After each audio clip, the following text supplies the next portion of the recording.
Guernsey. Tim Hunter at breakfast.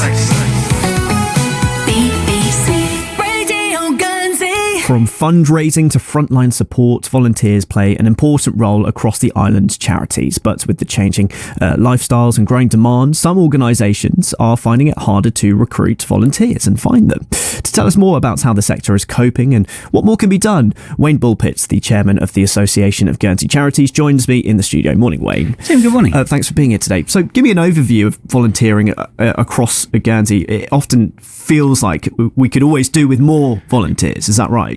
Yes, I guess it's like all these things, isn't it? You will adapt to the number of people you have to some degrees, but it gets to the point where you just simply can't deliver the key services. Guernsey Voluntary Service is a key service, frontline for many people, and it changes. So at the moment we know that we have around 16,000 people across the island volunteer, so an incredible number. It's a big chunk of the population. It is massive, absolutely.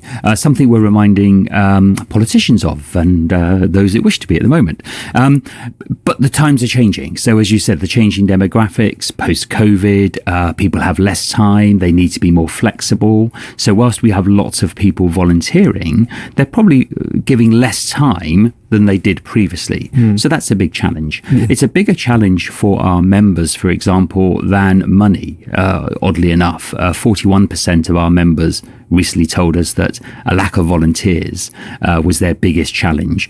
Around half that number told us that fundraising was a big challenge. So they still need money, but actually they need people as well. Right. We're going to hear in about an hour's time from one social club who says without more volunteers, they'll have to shut their doors. Is that a familiar story that you hear? Yes, increasingly so. It's a struggle. Quite often you'll hear in the media of charities that are struggling, youth clubs in particular, struggle, frontline services, those helping the vulnerable in particular. So yes, it is. We're also working with our members, though, to think differently about how they can make volunteering a little bit more attractive to people in those changed circumstances. Younger people, interestingly, are very keen to volunteer. This perception that they don't want to do it anymore, they're too involved in tech and that type of stuff. That isn't actually true. And in fact, Steve coming on later, Guernsey, GSPCA, have been very good at recruiting younger people. So it's an interesting demographic for us to get to. We're also working with corporates because it's interesting for us that something like the GVS running social club during the day, corporates could actually support that as part of their CSR. And we've recently met with personnel managers, for example, explaining to them how volunteering can be good for an individual's career. They can learn skills, they can develop in a way that perhaps in the office, the business, they can't. And have you had quite good feedback from sort of corporates and groups? We have, yeah. So that we're increasingly working with them. A number of employers here already have CSR or employer-supported volunteering.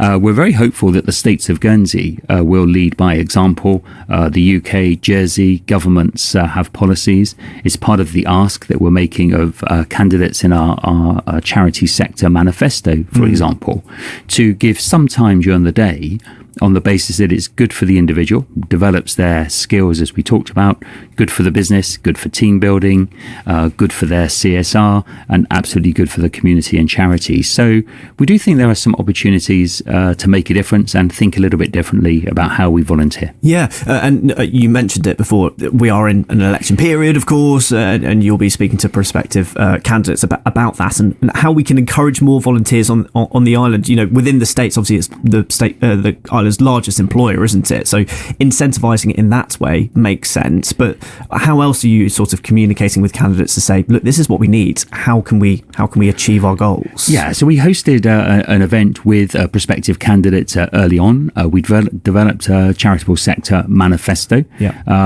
commitment by the states as an employer, and we're delighted that the new head of the public service, speaking at our recent AGM, committed to pilot employer-supported volunteering. Very much looking forward to working with them and other corporates. We would like to explore things like benefits, sort of tax benefits, incentives for volunteer.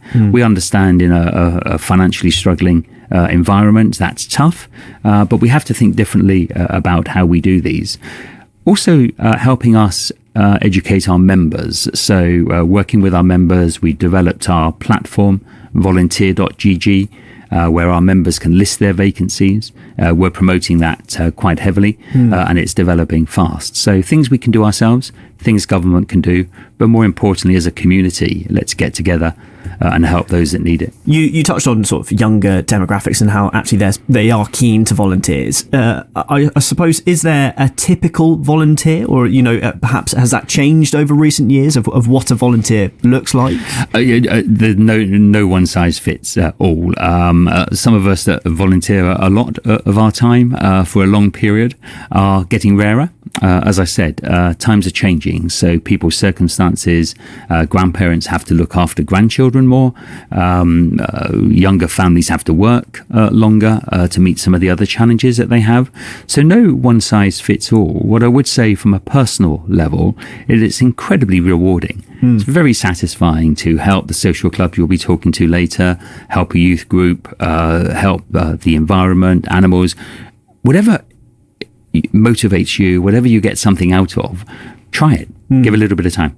And how does the Association of Guernsey Charities support organisations in managing, but also training volunteers? Yeah, so on several different levels. So firstly, training our members, so providing them somebody in their organisation with the skills to manage their volunteers. Our conference last year, for example, the first one, actually one before that, was devoted to developing a volunteering strategy. So we can help our members think differently, engage in social media channels that the younger people, as well as the older volunteers, will be listening to. We can promote it. As we're doing now, for example, in the media, networks, working with groups like U3A, which has a very large membership of people that have retired, for example. So that's what we're doing. And we'd love the business community and government to get behind it. Well, Wayne, thanks so much for your time this morning. Really appreciate it. That's Wayne Bullpit there, Chairman of the Association of Guernsey Charities. On the programme after 8 o'clock this morning, we are going to be hearing from the Russell's Social Club to hear how important the sessions that they run are, not only for their members, but also how they're struggling for volunteers at the moment. So more on that on the programme in around about 50 minutes.